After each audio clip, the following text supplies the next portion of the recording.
আবারও সকলকে স্বাগত জানাচ্ছি ব্যাংক অ্যান্ড এসএসসি চ্যানেলের তরফ থেকে। আজকে আমরা যে ইন্ডিয়ান কনস্টিটিউশনের ইম্পর্ট্যান্ট আর্টিকেলগুলো নিয়ে আলোচনা করছিলাম তার লাস্ট পার্ট 3টা দেখে নেব। আশা করি তোমরা সবাই তোমাদের নিজেদের যে কনস্টিটিউশন খাতাটা তৈরি করেছো তার প্রথমে স্টেপ বাই স্টেপ এই যে দুটো ক্লাস করিয়েছি সেই দুটো ক্লাসের সমস্ত আর্টিকেলগুলো মোটামুটি লিখে ফেলেছো, যেগুলো ইম্পর্ট্যান্ট আর্টিকেল পড়ানো হয়েছে। আপাতত 395টা আর্টিকেলের মধ্যে মোটামুটি 41টা আর্টিকেল নিয়ে আমরা আলোচনা করেছি। আজকে 42 নম্বর কোশ্চেন থেকে দেখব। বলছে আর্টিকেল 248। এই 248টা কেন ইম্পর্টেন্ট এখানে আলোচনা করা হয়েছে রেসিডিউয়ারি পাওয়ার নিয়ে। রেসিডিউয়ারি পাওয়ার এবার কাকে বলে, এটা প্রশ্ন। অ্যাকচুয়ালি আমাদের ইন্ডিয়ান কনস্টিটিউশনে সমস্ত দেশের বিভিন্ন বিষয়ে যা পাওয়ার রয়েছে বা ক্ষমতা রয়েছে সেটা কিছুটা কেন্দ্রকে, কিছুটা স্টেটকে আর কিছুটা কেন্দ্র আর স্টেটের মধ্যে ভাগ করে দেওয়া রয়েছে। বোঝা গেল? মানে এমন কিছু বিষয় রয়েছে যেখানে ডিসিশন নেওয়ার ক্ষমতা শুধু কেন্দ্রের আছে, সেটা ইউনিয়ন লিস্টে পড়ে। আর কিছু বিষয়ে ডিসিশন নেওয়ার এবং সমস্ত আইন পাশ করার ডিসিশন নেওয়ার ক্ষমতা শুধু স্টেটের রয়েছে, সেটা স্টেট লিস্টের মধ্যে পড়ে। আর কিছু এমন কিছু বিষয় রয়েছে যেখানে কিন্তু ইউনিয়ন মানে অর্থাৎ কেন্দ্র আর স্টেট অর্থাৎ রাজ্য দুজনেই হস্তক্ষেপ করে, সেগুলো কিসে পড়ে? কনকর্ডেন্ট লিস্টের মধ্যে পড়ে। এবার কোনো কারণে এই লিস্টগুলোর মধ্যে থাকা বিষয়গুলো ছাড়া এমন কিছু বিষয় যেগুলো কনস্টিটিউশনের এই লিস্টগুলোর মধ্যে নেই, সেই বিষয়ে যদি কোনো ডিসিশান নিতে হয় বা কোনো মানে মানে এই সমস্ত বিষয়গুলোর যাবতীয় ক্ষমতা কিন্তু ইন্ডিয়ান কনস্টিটিউশন বলেই দিল, আমি যে সমস্ত বিষয়গুলোর কথা লিস্টে বলিনি সেই বিষয়গুলোর ক্ষমতা সম্পূর্ণভাবে পার্লামেন্টেরই থাকবে, ইউনিয়ন গভর্নমেন্ট অর্থাৎ কেন্দ্র সরকার বা পার্লামেন্টের থাকবে। তাহলে কোনগুলো স্টেটের থাকবে স্টেট জেনে গেল, কোনগুলো স্টেট আর কেন্দ্র উভয়েরই থাকবে জেনে গেল। যেগুলো তারা জানলো না, যে বিষয়গুলোর কথা লিস্টে উল্লেখ নেই সেগুলো থাকবে পার্লামেন্টের। এটা 248 নম্বর আর্টিকেলে বলা হয়েছে। বিষয়টাও বোঝার, আর্টিকেলটাও ইম্পর্টেন্ট, বিশেষত ডব্লিউবিসিএসের ক্ষেত্রে। এবার বলছে 148 নম্বর আর্টিকেল। এটাই কিন্তু controller and auditor general of India নিয়ে আলোচনা করা হয়েছে। ভারতের ভীষণ একটা গুরুত্বপূর্ণ কড সিএজি অর্থাৎ কন্ট্রোলার অ্যান্ড অডিটর জেনারেল, এটা নিয়ে কোথায় আলোচনা করা হয়েছে? এই কোশ্চেনটা নর্মাল এক্সামে প্রচুর আসে, যে কোনো ধরনের এক্সামে। 148 নম্বর কত আর্টিকেলে, বোঝা গেল?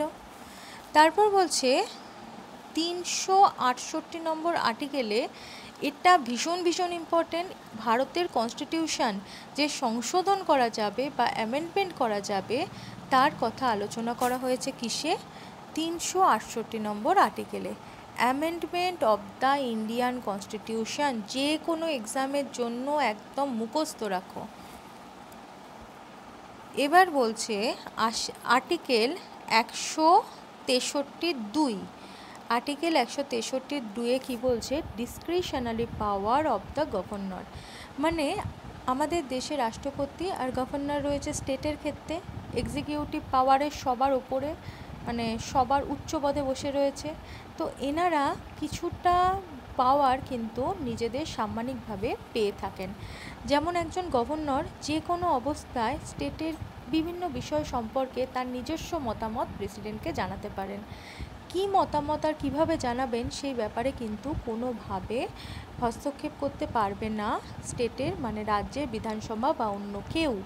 তার মানে এক্ষেত্রে বলা যেতে পারে রাষ্ট্রপতির একজন প্রতিনিধি হলেন কে?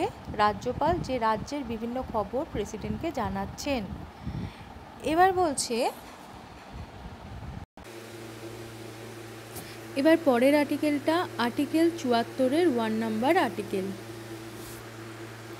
এখানে বলছে there shall be council of minister, মানে মন্ত্রী সভা থাকবে, to add and advise the president. মানে আমাদের দেশে এক্সিকিউটিভ পার্টের সবচেয়ে হেড রয়েছে কে? প্রেসিডেন্ট। মানে দেশের সবার ওপরে রয়েছে কে?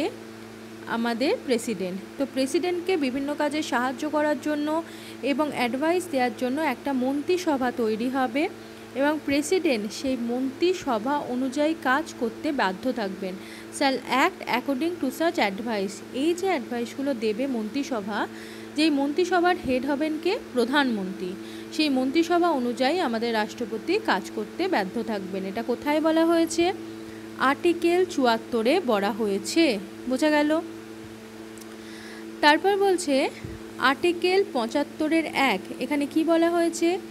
Prime minister is appointed by the president. Prime minister কী হন? অ্যাপয়েন্টেড হন। কার দ্বারা? প্রেসিডেন্টের দ্বারা।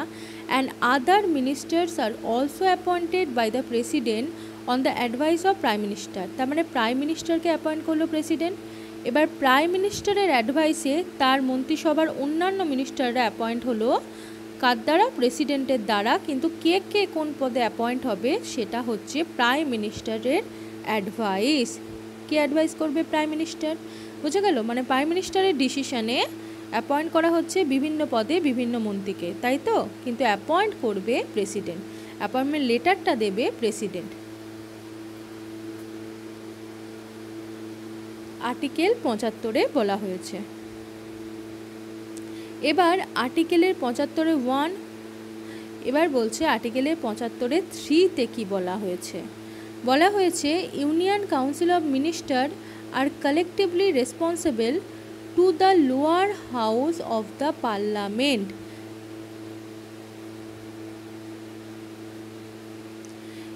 এই যে লোকসভার মধ্যে কি হচ্ছে?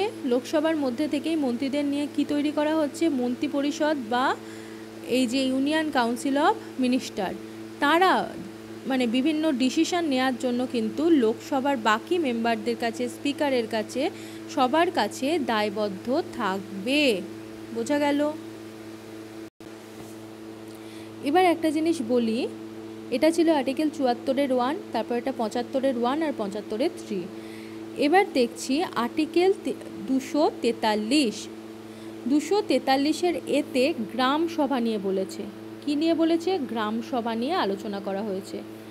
এখানে কত নম্বর আর্টিকেলে পঞ্চায়েত আর কত নম্বর আর্টিকেলে মিউনিসিপ্যালিটি নিয়ে বলা হয়েছে সেটাও কিন্তু ভীষণ ইম্পর্টেন্ট। এর মধ্যে ইনক্লুড করা খুব দরকার ছিল, কিন্তু সেটা করা হয়নি, সেটা আগে দেখে নিই। এখানে কিন্তু সে দুটো খুব খুব ইম্পর্টেন্ট, আর এটা ভীষণ মাত্রায় ইম্পর্টেন্ট। আমি বলে রাখছি, এক সেকেন্ড। আর্টিকেল ২৪৩ থেকে ২৪৩ ও পর্যন্ত, ২৪৩ থেকে ২৪৩-এর ও এই পর্যন্ত আর্টিকেলটা পঞ্চায়েত রাজ নিয়ে আলোচনা করেছে। মানে আমাদের দেশে গ্রাম অঞ্চলে যে পঞ্চায়েত ব্যবস্থা, সেই পঞ্চায়েত নিয়ে আলোচনা করেছে। কি? আর্টিকেল ২৪৩ থেকে ২৪৩-এর পঞ্চায়েত নিয়ে আলোচনা করেছে। আর্টিকেল ২৪৩ থেকে ২৪৩-এর ও, আর ২৪৩-এর পি থেকে ২৪৩-এর জেড জি, কি জেড তারপর জি, এই পার্টগুলো আলোচনা করেছে মিউনিসিপ্যালিটি নিয়ে। ২৪৩ থেকে ২৪৩-এর ও পঞ্চায়েত, ২৪৩ পি থেকে জেড জি মিউনিসিপ্যালিটি, ভীষণ ভীষণ ইম্পর্টেন্ট। আর ২৪৩-এর এ আলোচনা করেছে গ্রাম সভা নিয়ে। আবার অনেক সময় প্রশ্নে দেয় যে পঞ্চায়েত নিয়ে কনস্টিটিউশনের কোন আর্টিকেলে আলোচনা করা হয়েছে। ২৪৩ থেকে ২৪৩-এর ও না দিয়ে দেবে ২৪৩-এর বি। এটা দিলেও কিন্তু অপশানে রাইট দিতে হবে। অ্যাকিউরেট অ্যান্সারটা বলে দিয়েছি ২৪৩ থেকে ২৪৩-এর ও, কিন্তু যদি অপশানে সেটা না থেকে ২৪৩ বি থাকে তাহলে সেটাকে কারেক্ট দিতে হবে, নাম্বার পেয়ে যাবে। এবার পরেরটা দেখা যাক। বলছে article ৫৩, president is the head of executive of union government. মানে আমাদের দেশে যে কেন্দ্র, সেই কেন্দ্রের এক্সিকিউটিভ বলতে কার্যনির্বাহক সমিতি বা কার্যনির্বাহক ব্যবস্থাপনার হেডে রয়েছে কে? সবার ওপরে রয়েছে প্রেসিডেন্ট।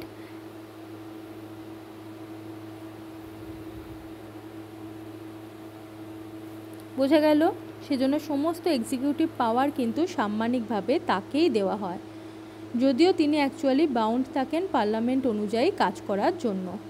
এবার বলছে article 56, impeachment procedure of president. মানে আমাদের দেশে সমস্ত এক্সিকিউটিভ পার্টের সবার ওপরে থাকবে কে? প্রেসিডেন্ট বলে, যিনি প্রেসিডেন্ট বা রাষ্ট্রপতি হবেন তিনি।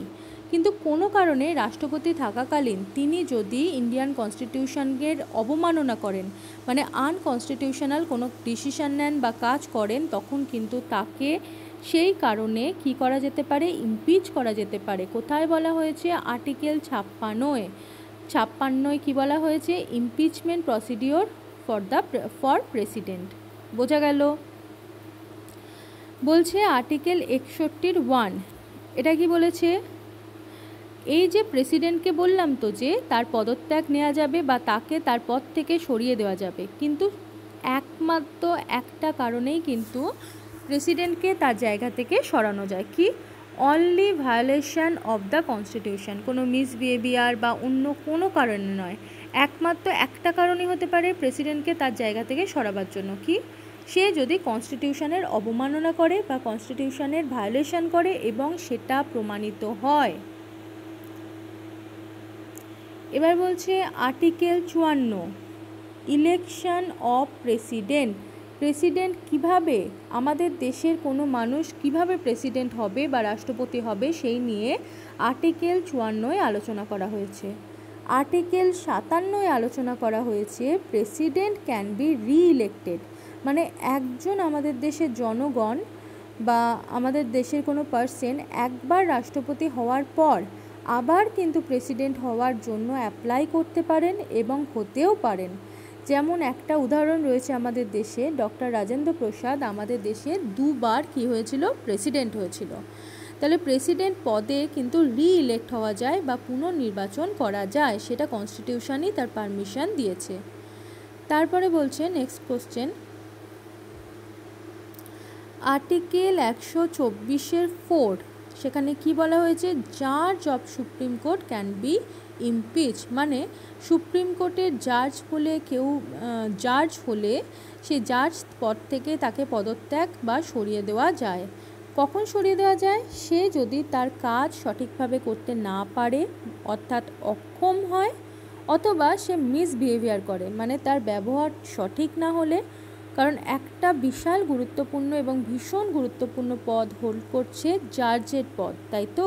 বিচারকের পদ। সেই বিচারক যদি সঠিক ব্যবহার না জানে, সঠিকভাবে বিচার করতে না জানে, তাহলে তার সেই পদটা হোল্ড করে রাখার কোনো দরকার নেই। সেই ক্ষেত্রে কিন্তু সে সঠিক নিজের কাজে অবমাননা করলে, সঠিক কাজ না করতে পারলে তাকে তার পদ থেকে সরিয়ে দেওয়া যায়। সেটা আমাদের কনস্টিটিউশনেই বলেছে 124 4 নম্বর আর্টিকেলে। এবার বলছে 231 নম্বর আর্টিকেল, কি বলছে? এটা কিন্তু আবার ভীষণ ইম্পর্টেন্ট।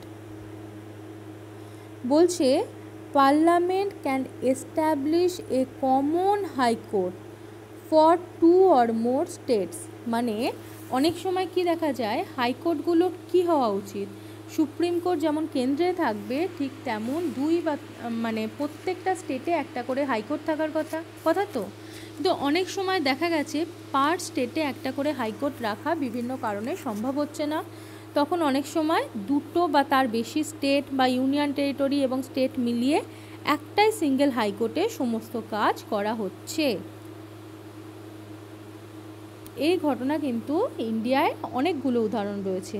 এবার যারা ডব্লিউবিসিএসের জন্য প্রিপারেশান নিচ্ছ, নর্মাল এক্সামের জন্য প্রিপারেশান নিলে এইটুকুন ইনফরমেশানই যথেষ্ট, এর বাইরে ইনফরমেশান লাগবে না।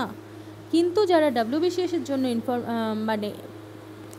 তৈরি হচ্ছ, তারা কিন্তু এরপরে আমি যেগুলো মুখে বলবো লিখে ফেলো। বলছে ক্যালকাটা হাইকোর্ট, আমাদের যে কলকাতা হাইকোর্ট, আমি কি বললাম এর আগে যে 2 বা তার বেশি স্টেটের জন্য কিন্তু একাধিক হাইকোর্ট থাকতে পারে। যেমন আমাদের যে ক্যালকাটা হাইকোর্ট রয়েছে, সে কিন্তু শুধুমাত্র ওয়েস্ট বেঙ্গলের সমস্যাগুলো সলভ করে না, তার সাথে আন্দামান নিকোবরের সমস্যাও সমাধান করে। মানে কলকাতা হাইকোর্ট ওয়েস্ট বেঙ্গল আর আন্দামান নিকোবরের বিষয়গুলোকে একসাথে দেখে, কমন হাইকোর্ট হয়ে গেল ওয়েস্ট বেঙ্গল আর আন্দামান নিকোবরের কমন হাইকোর্ট। বোঝা গেল? এবার এটা হলো 1 নম্বর, মানে 56 পয়েন্টটা লিখে এর নিচে তোমরা ব্র্যাকেট দেবে। ব্র্যাকেট দিয়ে 1 নম্বর দিয়ে লিখবে ক্যালকাটা হাইকোর্ট, এটা ওয়েস্ট বেঙ্গল আর আন্দামান নিকোবরের কমন হাইকোর্ট। সেকেন্ড হয়ে গেল মাদ্রাস হাইকোর্ট বা মাদ্রাস হাইকোর্ট, এটা তামিলনাড়ু পন্ডিচেরি এই দুটোর বিষয়গুলোকেই কিন্তু কমনলি দেখে, তামিলনাড়ু আর ইউনিয়ন টেরিটরি হলো পন্ডিচেরি। তারপর বলছে বোম্বে হাইকোর্ট, এটা কিন্তু অনেকগুলো জায়গার বিষয়কে একসাথে দেখছে, একটা স্টেট গোয়া, একটা স্টেট মহারাষ্ট্র আর দুটো ইউনিয়ন টেরিটরি দমন-দিউ আর দাদরা নগর হাভেলি। দুটো ইউনিয়ন টেরিটরি দাদরা নগর হাভেলি আর মহারাষ্ট্র আর গোয়ার বিষয়গুলোকে একসাথে দেখছে বোম্বে হাইকোর্ট। 3 নম্বর হলো।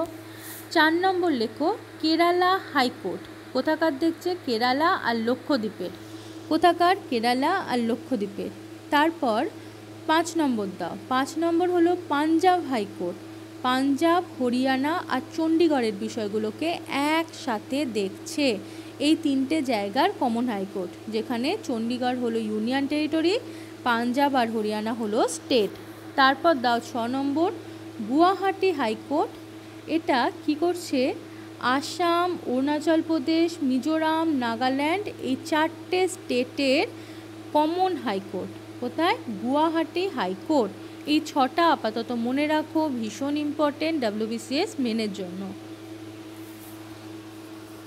এবার বলছে আর্টিকেল 78, 57 নম্বর পয়েন্ট, আর্টিকেল 78 বলছে it is duty of the prime minister, এটা সবসময় আমাদের দেশের প্রধানমন্ত্রীর ডিউটি যে আমাদের লোকসভায় যাবতীয় যা ঘটনা ঘটছে সে বিষয়ে প্রেসিডেন্টকে অবগত করা বা জানানো, যে কোনো বিষয়ে ফাইনাল কি ডিসিশন হলো, কী রকমভাবে এগোচ্ছে ডে বাই ডে জানানোর দায়িত্ব কার? প্রধানমন্ত্রীর। কাকে? প্রেসিডেন্ট বা রাষ্ট্রপতিকে।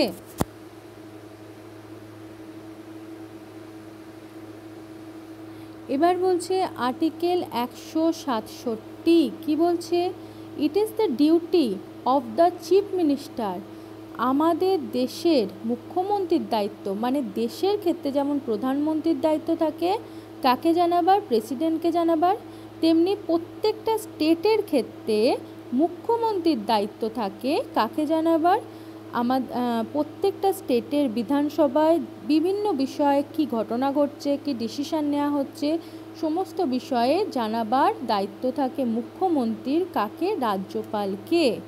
তার মানে স্টেটের ক্ষেত্রে জানানো হবে রাজ্যপালকে, জানাবে কে? মুখ্যমন্ত্রী। সেন্ট্রালের ক্ষেত্রে জানানো হবে প্রেসিডেন্টকে, জানাবে কে? প্রধানমন্ত্রী। আর এটা কিসে বলা হয়েছে? স্টেটের ক্ষেত্রে 167 আর্টিকেলে আর সেন্ট্রালের ক্ষেত্রে 78 নম্বর আর্টিকেলে। বোঝা গেল?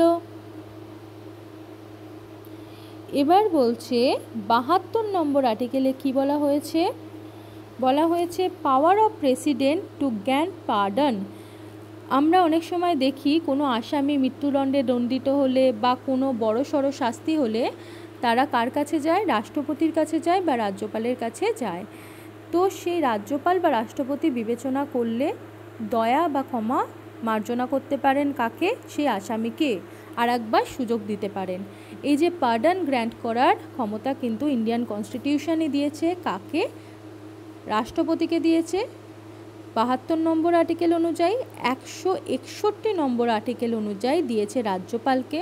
অবশ্যই সেখানে পার্ডনের বিভিন্ন ধরনের ক্ষমার ধরন হয় এবং সেই হিসাবে কিন্তু গভর্নরের থেকে অবশ্যই প্রেসিডেন্টের ক্ষমতাটা একই বিষয় হলেও বেশি হয়।